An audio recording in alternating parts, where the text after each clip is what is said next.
The bus stop was almost empty. Only the sound of passing cars and the low hum of streetlights filled the air. It was late, colder than usual, and the city looked tired. People rushed past, eyes down, focused on getting home. That's when he noticed her. She was sitting on the bench, perfectly still, too still. She looked small, thin jacket, hands folded tightly in her lap. Her head was slightly tilted, as if she were listening for something that never came. At first, he thought she was waiting for someone. Then he noticed her eyes. They didn't move. The black single dad slowed his steps. He wasn't the type to interfere. Life had taught him to stay careful. Stay quiet. Don't draw attention. But something felt wrong. He glanced around. No adult nearby. No bag. No phone in her hands. Just the girl and the bench. He checked the bus schedule above the stop. The last bus had already passed. Still, she didn't move. People walked by. One after another. Some glanced at her. None stopped. He hesitated. He thought about his daughter waiting at home, about how late it was, about how helping often came with trouble. Then he heard her whisper, "Excuse me."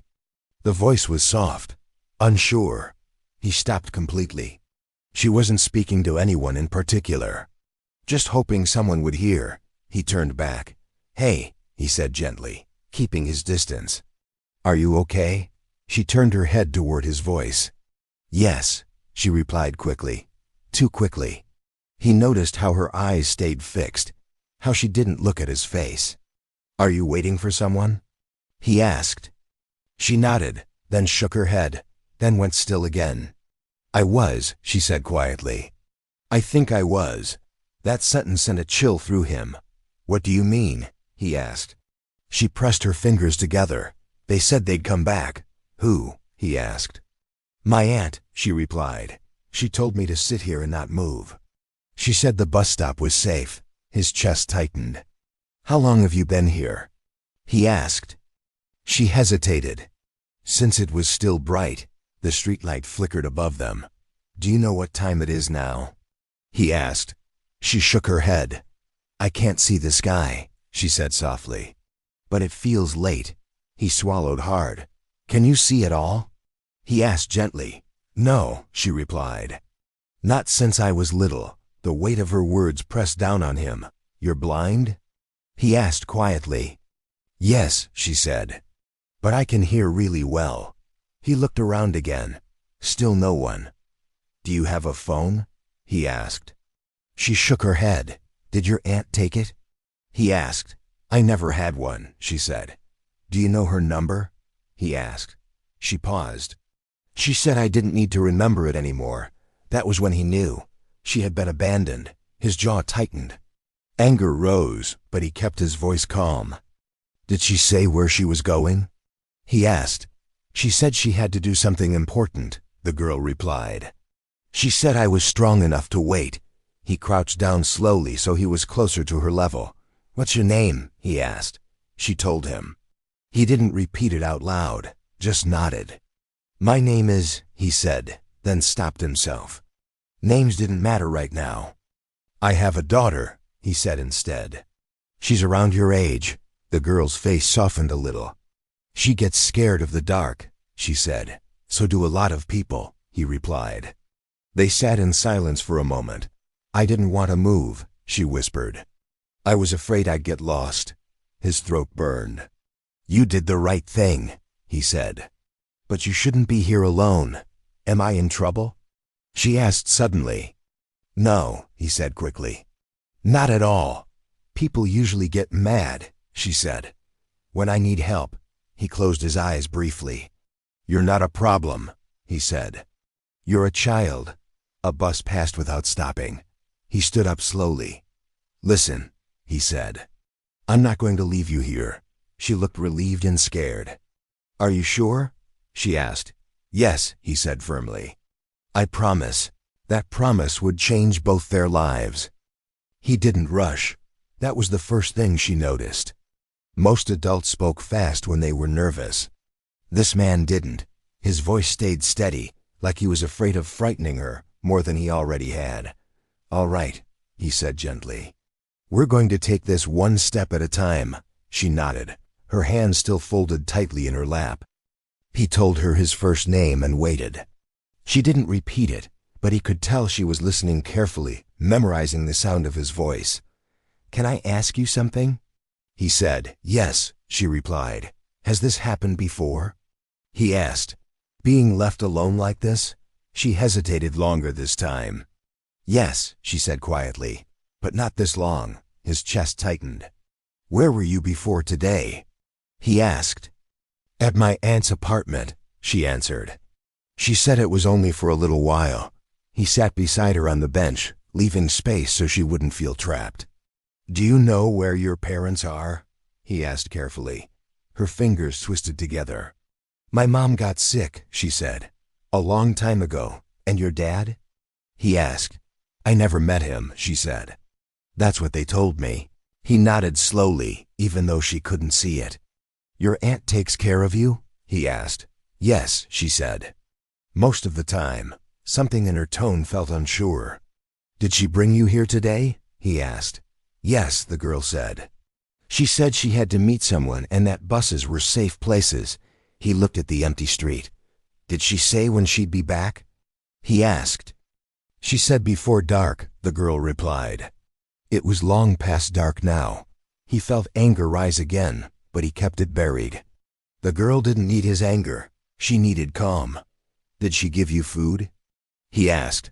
The girl shook her head, then remembered he couldn't see that. No, she said. She said we'd eat later. His stomach sank. Are you hungry? He asked. A little, she admitted. But I'm used to it. That sentence hurt more than anything else she'd said. He reached into his jacket and pulled out a small snack he'd kept for emergencies. He opened it slowly so she could hear. I have something you can eat, he said. Is that okay? Yes, she said quickly. He placed it gently in her hands, guiding her fingers so she could feel what it was. She smiled faintly when she realized. Thank you, she said. As she ate, he watched carefully. She ate slowly, carefully, like she was afraid it might disappear if she rushed. You said you lost your sight when you were little, he said. Do you remember how? She nodded slightly. I got sick, she said. They said it would come back. It never did. He stayed quiet, letting her continue. After that, she added, people started treating me different. How? He asked. They talked over me, she said. Or about me like I wasn't there. His jaw tightened. My aunt says it's hard to take care of someone like me, she continued. She says I should be grateful. He took a slow breath. You don't owe anyone gratitude for being cared for, he said gently. That's not how it works. She was quiet for a moment. She gets angry when I ask questions, the girl said. So I try not to. The streetlight flickered again. Did your aunt tell you why she brought you here today? He asked. She said someone else might take me, the girl replied. He froze. Take you where? He asked. I don't know, she said. She said it would be easier, easier. That word echoed in his mind.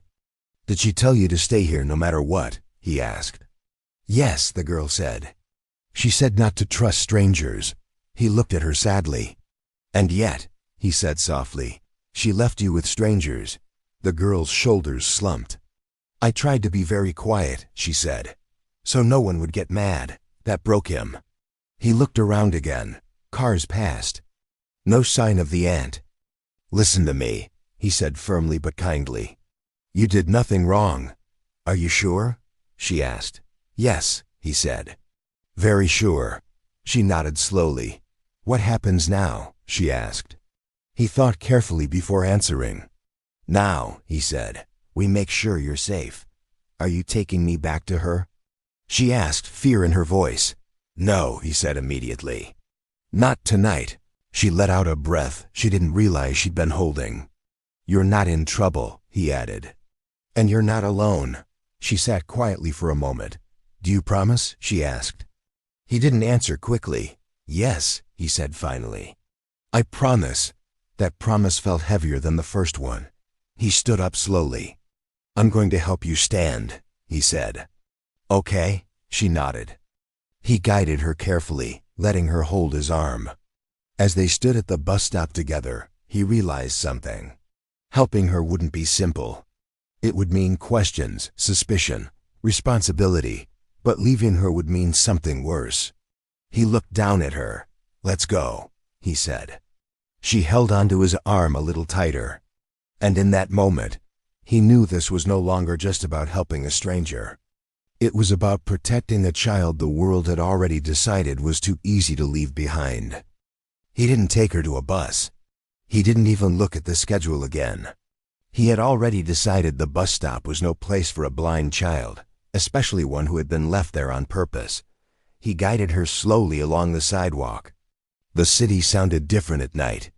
A distant siren, footsteps, a dog barking behind a gate, a car door slamming somewhere far away. She held his arm tightly, like the street might shift under her feet. "Are we going somewhere loud?" she asked. "No," he said gently. "Somewhere safe." He reached into his pocket and called the neighbor who was watching his daughter. His voice stayed low and calm. "I'm running late," he said. "Something happened. Can you keep her a little longer?" There was a pause on the line. The neighbor asked a question. He answered carefully. "Yes, I'm okay. I'm helping someone. I'll explain when I get there." He ended the call and looked at the girl. "What's wrong?" she asked, as if she could hear the worry in his breathing. "Nothing you need to carry," he replied. "Just stay close." He walked her toward a well-lit store on the corner. The lights were bright and the windows were clear. He wanted cameras nearby, witnesses, safety. He guided her to a seat just inside the entrance and crouched down so his voice stayed near her. "I'm going to call for help," he told her. "People who know what to do." Her face tightened. "Are they going to take me away?" He paused. That question was heavier than it should have been for a child. "They're going to make sure you're safe," he said. "That's all." She didn't answer right away. "I don't like new places," she whispered. "I know," he said. "But I'll stay with you." Her shoulders relaxed a little. He stepped a few feet away and called the non-emergency number. He didn't want panic to enter the moment. He explained the situation clearly. Blind child, alone at bus stop, abandoned, no contact information, possible neglect. The person on the phone asked for details. He gave them everything he knew. Then came the question he feared most. "And you are?" the operator asked. He gave his name. There was a short pause, the kind that made his stomach tighten. "Are you related to the child?" the operator asked. "No," he answered honestly. "I just found her." "Did you bring her anywhere?" the operator asked. "Yes," he said. "We're in a public place, safe and well lit." Another pause. Another question. "Did you touch her?" the operator asked. His jaw tightened, but he kept his voice steady. "I guided her by the arm because she can't see," he said. "That's all. Stay where you are," the operator replied. "An officer will come." He ended the call and returned to the girl. She was sitting still, hands folded again, listening to everything around her. "Are you mad?" she asked softly. "No," he said. "Just thinking." "Thinking about what?" she asked. He sat in the chair beside her. "I'm thinking about how the world can walk past a child," he said quietly. She tilted her head toward him. "A lot of people walked past me." "I know," he said. "I'm sorry." She swallowed. "Maybe they didn't see me." He looked at her with a sadness that felt older than her age. "They saw you," he said gently. "Some people just train themselves not to care. That's not your fault." The girl held her hands tighter. "Did I do something bad?" she asked. "No," he said again, firmer this time. "You didn't." She nodded, but her breathing stayed shallow. He tried to keep the moment soft. "Tell me something," he said. "What do you like?" She blinked. "Like what?" "Anything," he said. "A sound, a smell, a food." She thought. "I like oranges," she said. "When someone peels them near me, I can smell it." He smiled faintly. "I like rain," she added. "Because it makes the street sound different." He nodded. "That's a good one," he said. "You notice things most people miss." She didn't respond, but he felt her relax a little. Then the store door opened. Cold air rushed in. A man in uniform walked inside, scanning the room. The single dad's body stiffened without him wanting it to. He hated that reaction. Hated that his heart always beat faster the moment he saw authority. The officer approached. "Sir?" The officer asked. "Yes," he said, standing slowly. The officer looked at him first, then at the girl. "You called about a child?" The officer asked. "Yes," he said. "She was alone at the bus stop." The officer nodded but didn't soften. "And you brought her here?" "Yes," he said. "Why?" the officer asked. The single dad took a breath. "Because the bus stop was empty," he said calmly. "It was late. She's blind. She didn't have a phone. I couldn't leave her there." The officer looked at the girl. "Sweetheart, what's your name?" he asked. She answered softly. "Do you know this man?" The officer asked. The girl turned toward the sound of his voice. "I met him tonight," she said. "He talked to me. He gave me something to eat." The officer's eyes moved back to the single dad. "What did you give her?" he asked. "A snack from my pocket," the single dad said. "Because she said she hadn't eaten." The officer didn't write anything yet. He just watched. "Did you try to contact her guardian?" the officer asked. "She doesn't know any phone number," he said. "Her aunt told her she didn't need to remember it." The officer's face tightened slightly. "Do you know the aunt's name?" he asked. The single dad looked at the girl. "Do you know your aunt's name?" The girl hesitated. "I call her Auntie," she said. "She doesn't like when I say her full name." The single dad looked back at the officer. "I don't have it," he said. The officer exhaled, then finally pulled out a notepad. "All right," the officer said. "We're going to take her to a safe place tonight while we sort this out." The girl's hands clenched. "Am I going to a scary place?" she asked. The officer's face softened for the first time. "No," he said. "A safe place." She turned toward the single dad's voice. "Are you coming?" He felt something twist in his chest. "I'll stay until you're settled," he said. "Okay." The officer raised an eyebrow. "You don't have to." "I know," the single dad said, calm but firm. "But I'm not leaving her alone again tonight." There was a long pause. Then the officer nodded slowly. "All right," he said. "But we'll need your information." He expected that.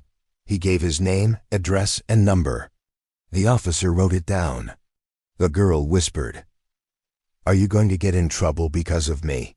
He crouched beside her. "No," he said gently. "If anyone should be in trouble, it's the person who left you." Tears welled in her eyes, even though she couldn't see them falling. "I tried to be brave," she whispered. "You were brave," he said. "You still are," the officer returned after a short call. "We're going now," he said. The girl stood carefully. The single dad guided her, slow and steady, while the officer watched closely. As they walked out into the cold night, the single dad realized something important. This wasn't going to end with one phone call. People would ask questions. Some would assume the worst. Some would judge him just for being the one who stopped. But he also knew something else. If he had walked away, he would have carried that silence forever. And tonight he chose not to. The building they took her to was quiet. Not cold, but unfamiliar. The single dad stayed close as the girl was guided inside. The floors echoed softly. The air smelled like cleaning soap and old paper. She held his sleeve tightly, her fingers trembling. "I don't like echoes," she whispered. "I know," he said. "They mean big rooms." A woman greeted them at the desk.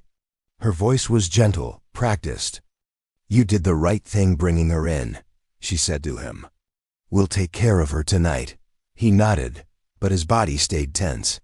The officer stood nearby, arms crossed, watching closely. Not angry, not kind, just alert. They were led into a small room with chairs and a low table. The girl was offered a blanket.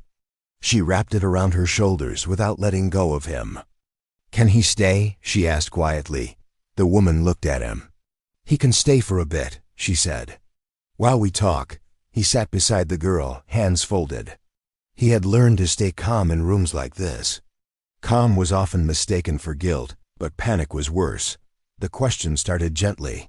"What's your full name?" The woman asked him. He answered. "Where do you live?" he answered. "Do you have children?"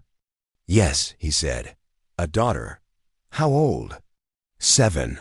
The woman nodded and wrote it down. "Do you know this child?" she asked, glancing at the girl. "No," he said honestly. "I met her tonight." The officer watched closely. "Why did you stop?" the woman asked. He thought carefully. "Because she was alone," he said. "And because she asked for help."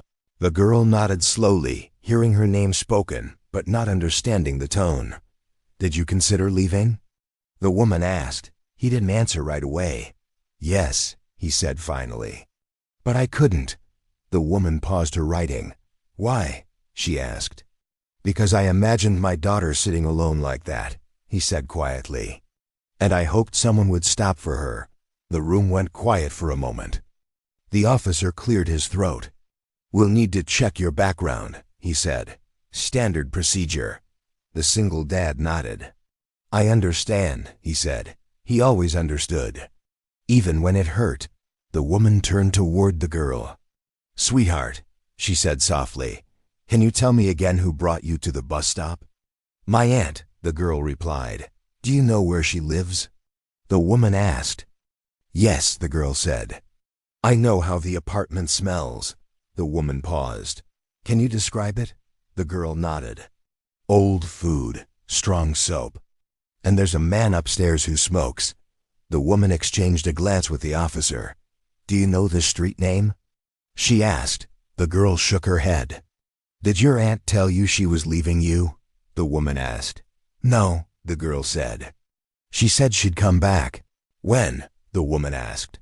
The girl hesitated. "She said before it got cold," she whispered. The room felt heavier. The single dad looked down at the floor. His jaw was tight. The woman stood. "We're going to look into this," she said. "Right now she stay here for the night." The girl stiffened. "Will I be alone?" she asked. The woman knelt down. "No," she said. "There are people here. And you'll have your blanket." The girl turned toward the single dad's voice. "Will you come back?" she asked. He felt that familiar pull in his chest. The one that warned him not to promise things he couldn't control. "I'll come check on you," he said carefully. "As soon as I can." She nodded, holding onto the blanket. The officer stepped aside with him. "We're going to need you to come down to the station tomorrow," the officer said. "Just to clear everything." The single dad nodded again. "That's fine," he said. The officer studied him for a moment. "You know," the officer said quietly, "a lot of people would have walked away." The single dad met his eyes. "I know," he said. The officer nodded once. When it was time to leave, the girl stood carefully. "Thank you," she said softly. "For what?" he asked. "For not pretending you didn't hear me," she replied. He swallowed hard. Outside, the air was colder. He stood there for a moment, breathing deeply, trying to release the tension from his shoulders. Then he called the neighbor again and picked up his daughter. That night, after his daughter fell asleep, he sat alone at the kitchen table. He kept seeing the bus stop, kept hearing the girl's voice. He wondered if he had done the right thing, or if the system would decide otherwise. The next day, the questions became harder. At the station, he sat in a plain chair across from a desk. The walls were bare. The clock ticked loudly. An officer asked him to repeat everything. Slowly, carefully, he did. They asked why he didn't leave. He answered. They asked if he touched her. He answered. They asked if he expected anything in return. He looked up then. "No," he said firmly. "I expected her not to be alone." There was a long pause. Another officer entered with a folder. "We located the aunt," he said. The room shifted. "She reported the child missing this morning," the officer continued. "Said the child wandered off. The single dad felt heat rise in his chest. "That's not true," he said calmly. She told the child to stay. The officers exchanged looks. "There's more," one said. They slid a paper across the desk. "It's not the first report," the officer said. "Neglect complaints, missed appointments, warnings." The single dad closed his eyes briefly. "So she lied," he said quietly. "Yes," the officer replied. "And the girl?" he asked. "She's safe," the officer said. "For now." The single dad leaned back, exhausted. "Am I in trouble?" he asked. The officer shook his head. "No," he said. "You helped." For the first time since the night before, the single dad felt his shoulders drop. "However," the officer added, "she asked about you." The single dad looked up. "She asked if the man with the calm voice was okay," the officer said. Something warm and painful spread through his chest. "She trusts you," the officer continued. "That doesn't happen easily." The single dad nodded slowly. He left the station that day knowing two things. The truth was finally coming out. And walking away would no longer be an option, even if it had ever been. Morning came quietly. The single dad sat at the kitchen table, the smooth stone resting near his coffee cup. Sunlight crept across the floor, touching the drawings on the wall, his daughter's bright colors, her careful shapes. He listened to the sounds of the building waking up. Doors opening, footsteps, life moving on. He knew his answer. At breakfast, his daughter watched him closely. "You're thinking hard again," she said. He smiled faintly. "I am. Is it about the girl?" she asked. "Yes," he said honestly. She took a bite of toast, then said, "If she's scared, she can sit with me." His chest tightened. "That's kind of you," he said. Later that day he made the call. "I'm willing to help," he said carefully. "If you think it's best for her." The caseworker paused. "We do," she replied. "But it will be a process." "I understand," he said. "I'm not rushing it. I just don't want her to feel alone." That afternoon they met in a small, warm room with soft chairs. The girl sat quietly, hands folded, listening to the sounds around her. When she heard his voice, her face changed. "You came," she said. "Yes," he replied. "I told you I would." She smiled, then grew serious. "They said I might stay with you," she said. "Is that true?" "It could be," he said gently. "If that's okay with you." She thought for a moment. "Will I have to be quiet all the time?" she asked. "No," he said. "You can ask questions, even if they're annoying?" she asked. "Especially then," he said, smiling. She nodded, relief softening her shoulders. The first night she came to his home, everything was new. The sounds, the space, the way the floor changed under her feet. His daughter guided her slowly. "This is the couch," she said. "And that's the window. I like sitting here." The girl reached out and touched the fabric carefully. "It smells like oranges," she said. His daughter laughed. "That's because Dad eats them all the time." Dinner was simple, nothing fancy. But the table felt full. That night, the girl had trouble sleeping. She woke up crying softly, the echoes of unfamiliar walls pressing in on her. He sat beside her bed. "I'm here," he said. She reached for the stone on the knitstand. "I keep thinking I did something wrong," she whispered. "You didn't," he said again. "Some adults fail." "That doesn't mean you did." She nodded, listening to his voice until her breathing slowed. Weeks passed. The routine formed slowly. School arrangements, doctor visits, paperwork that felt endless. Some days were heavy. Some nights were quiet and good. People asked questions. Some assumed things. He answered calmly. "She's staying with us," he said. "That's all you need to know." The girl learned the apartment by sound and touch. She counted steps, noted corners. She laughed more. She asked more questions. One afternoon, she sat on the couch beside him. "I can't see light," she said suddenly. "But I think I know when it's there." He looked at her. "How?" he asked. "When people don't sound tired around me," she said. "When they don't rush." He swallowed. You bring light, she added quietly. Even when it's dark. Months later, the caseworker returned with news. The court approved long-term placement, she said. If you still want it. He looked at the girl. She held the stone in her hands, waiting. Yes, he said, we do. The girl didn't cry. She didn't cheer. She simply leaned against his arm and smiled. That night, his daughter taped a new drawing to the wall. 2 figures holding hands beneath a streetlight. What's that? He asked. The bus stop, she said. But better. Years later, people would ask how it all started. He never talked about being a hero. He talked about listening, about stopping, about not pretending you didn't hear a small voice asking for help. The girl grew older, braver, stronger. She still carried the stone sometimes, but she didn't need it as much. She learned that safety had a sound. It sounded like someone staying. And every time he passed that bus stop, he slowed down.